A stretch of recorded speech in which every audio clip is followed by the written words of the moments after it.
Assalamualaikum warahmatullahi wabarakatuh, sahabat yang saya cintai dimanapun Anda berada. Pada kesempatan kali ini saya akan menanggapi sebuah video dari seorang misionaris, sahabat, yang penampilannya ini sudah agak meyakinkan sebagai seorang muslim. Ya, berpeci, memakai koko, kemudian berbicara tentang Al-Quran dan juga berbicara tentang Bible. Wes, pokoknya penampilan dan gaya bicaranya ini sudah seperti orang yang di sana-sana gitulah ya. Tetapi sayang, sahabat, apa yang dia bicarakan ini sebenarnya sangat ngelantur sekali. Nah, sebelum kita lanjutkan, ada baiknya kita tonton seperti apa video seorang bapak-bapak misionaris ini, sahabat. Di luar Yesus tidak ada jalan keselamatan. Yohanes 14 ayat 6. Itu ada persamaan dengan Al-Zukhruf 61.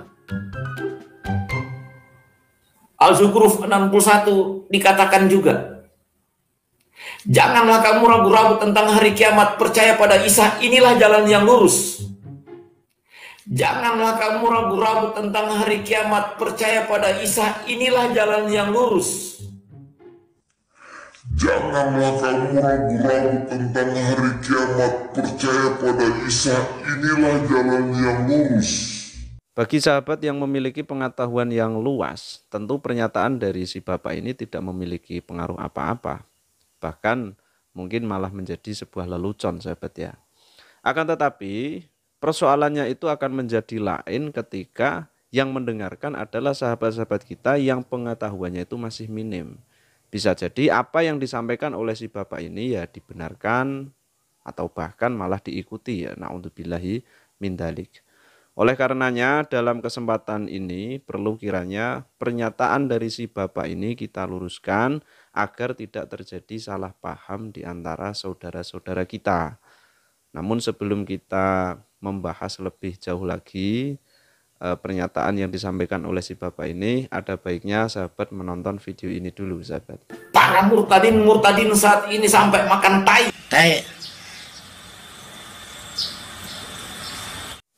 Bapak ini memang agak lain, sahabat ya. Baik, sekarang mari kita masuk ke dalam konteks pembahasan. Jadi si bapak ini menyatakan bahwa tidak ada keselamatan di luar Yesus. Kemudian dia menyebut Yohanes 14 ayat 6. Kalau kita rujuk, Yohanes 14 ayat 6 itu berbunyi seperti ini. Kata Yesus kepadanya, akulah jalan dan kebenaran dan hidup. Tidak ada seorang pun yang datang kepada Bapa kalau tidak melalui aku. Dalam pandangan saya, justru di sini ada kalimat yang menguatkan bahwa Yesus bukanlah Tuhan. Kalau kita cermati kalimat tidak ada seorang pun yang datang kepada Bapa kalau tidak melalui aku, justru ini menunjukkan bahwa Yesus pada saat dia masih di bumi itu memiliki tugas sebagai utusan Bapa. Artinya Yesus itu bukan Bapa, Bapa itu bukan Yesus. Karena Yesus adalah utusan Bapa. Dan kalau di dalam pandangan Islam, tentu saja Yesus adalah utusan Allah. Dia adalah seorang nabi atau yang kita kenal sebagai Nabi Isa. Sehingga ketika kita membaca Yohanes 14 ayat 6 ini, justru teori ketuhanan satu kesatuan itu menjadi runtuh. Itu dalam pandangan saya, sahabat. Akan tetapi ketika si bapak tadi memiliki pandangan lain, ya silahkan saja. Itu haknya si bapak tadi. Akan tetapi masalahnya bukan di situ. Misal si bapak tadi cuma mengatakan tidak ada keselamatan di luar Yesus. Kemudian dia hanya mengutip Yohanes 14 ayat 6, nah itu tidak jadi masalah. Ya, kita toleransi di situ. Berarti dalam pandangan mereka ya pedomannya itu, pemahamannya seperti itu. Tapi yang jadi masalah adalah si bapak ini sudah menyadur Al-Qur'anul Karim. Kemudian dia juga sudah memelintir surat Az-Zukhruf ayat 61. Bahkan dia ini berani sekali membawa sebuah kata-kata, sebuah kalimat yang itu dikatakan sebagai surat Az-Zukhruf ayat 61. Nah, ini kan kacau. Mana ada surat Az-Zukhruf ayat 61 itu berbunyi seperti ini. Janganlah kamu ragu-ragu tentang hari kiamat, percaya pada Isa, inilah jalan yang lurus. Surat Az-Zukhruf ayat 61 yang benar itu seperti ini. A'udzu billahi minasyaitonir rajim. Bismillahirrahmanirrahim. Wa innahu la'ilmun lis-sa'ati fala tamtarunna biha wattabi'un. Hadza shiratum mustaqim. Sesungguhnya dia, dalam kurung Isa, itu benar-benar menjadi pertanda akan datangnya hari kiamat. Oleh karena itu, janganlah sekali-kali kamu ragu tentang kiamat itu, dan ikutilah petunjukku. Ini adalah jalan yang lurus. Pertanyaannya adalah, petunjukku, kalimat petunjukku di situ siapa?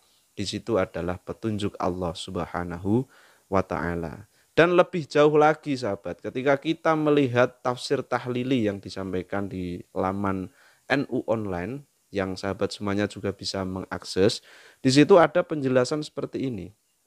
Allah menerangkan lebih lanjut tentang kelebihan yang diberikan kepada Nabi Isa, yang akan menjadi bukti tentang adanya hari kiamat.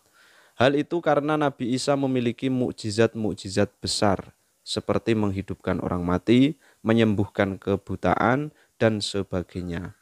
Mukjizat-mukjizat itu merupakan bukti bahwa Allah yang memberikannya mampu menciptakan hari kiamat.